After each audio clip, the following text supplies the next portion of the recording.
పిండి రెడీ అయింది కదండి. ఏమండి, మన పిండి రెడీ అయింది. హెల్దీ రెసిపీ అన్నాను కదండి. ఇందుకే హెల్దీ వడ, ఎందుకంటే మనము ముడి శనగల్లో వడగాలుస్తున్నాము. అదొక యూనిక్ అనమాట, స్పెషల్గా ఉంటుంది. నెక్స్ట్ మనం వేసే ఇంగ్రీడియంట్స్ కూడా చాలా స్పెషల్ అండి. ఇందులో ఇది చూడండి, ఒక ఆనియన్ సన్నగా కట్ చేసుకున్నాను, అలాగే కొత్తిమీర కూడా సన్నగా కట్ చేసుకున్నాను, కరివేపాకు, పచ్చిమిరపకాయలు ఇవన్నీ కట్ చేసుకున్నాను. పచ్చిమిరపకాయలు కారం తగినట్టు వేసుకోండి, ఒక 4 పచ్చిమిరపకాయలు ఉంది. మరి మంచి గుమగుమ వస్తుందండి. ఆనియన్ చూడండి తక్కువ వేసుకోండి, ఎందుకంటే ఇంకొక స్పెషల్ సీక్రెట్ ఇంగ్రీడియంట్ ఇందులో అయిపోతాను. అదేంటో ఇప్పుడు చూస్తారు మీరు. సాల్ట్ ఎక్కువ యాడ్ చేసుకోకూడదు వడలకి, మీకు తెలిసే ఉంటుంది. ఆయిల్లో ఫ్రై అవుతుంది కాబట్టి నేను ½ స్పూన్ వేసుకున్నాను. పిండి బాగా కలిపేసామండి.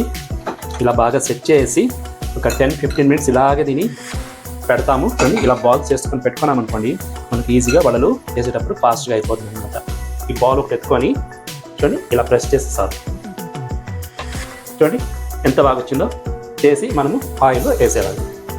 సో ఎవ్రీ వడ అదే మాది చేయాలన్నమాట. సింపుల్గా అయిపోతుంది. మీరు బాల్ చేసి పెట్టుకొని అనుకోండి. ఏమండి, ఇదిగో చూడండి, వేడి వేడి వడ రెడీ అయింది.